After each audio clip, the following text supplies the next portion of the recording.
Welcome back. Thom Hartmann here with you. Okay, I mentioned this in the middle of the last hour, but I think it deserves more than just a mention.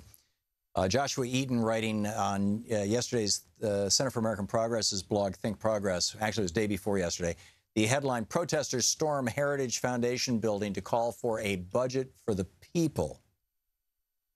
Now, again, if right-wingers, if a group of right-wing whatevers, you know, protesters had stormed a left-wing think tank here in Washington, D.C., and you know, 1,000 right-wingers and occupied it for an hour, it would be national news.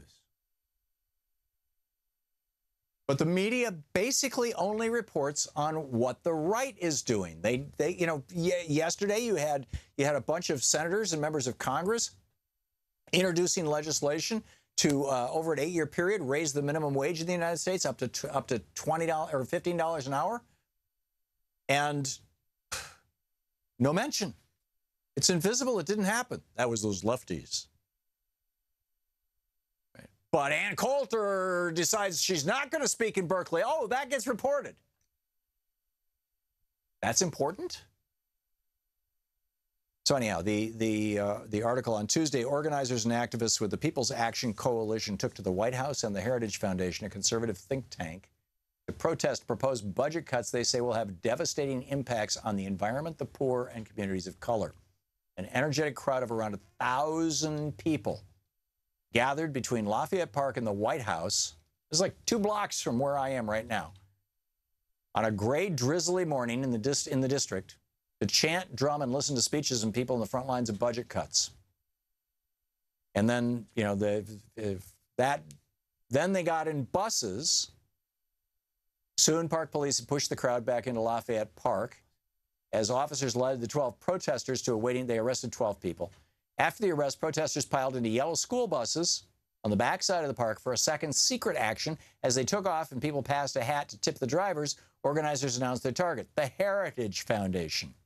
The buses parked a few blocks from Heritage's Capitol Hill offices. Protesters formed a fast, silent march to the conservative think tank.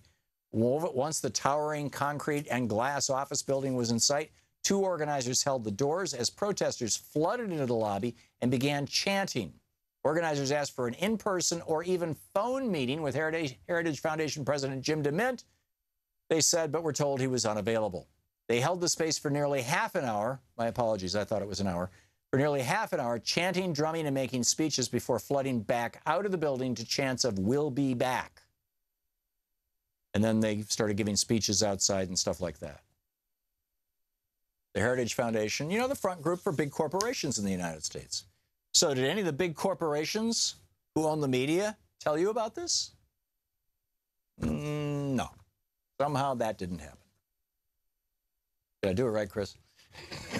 Close enough. Okay. Yeah. Chris is my voice this afternoon, our video guy.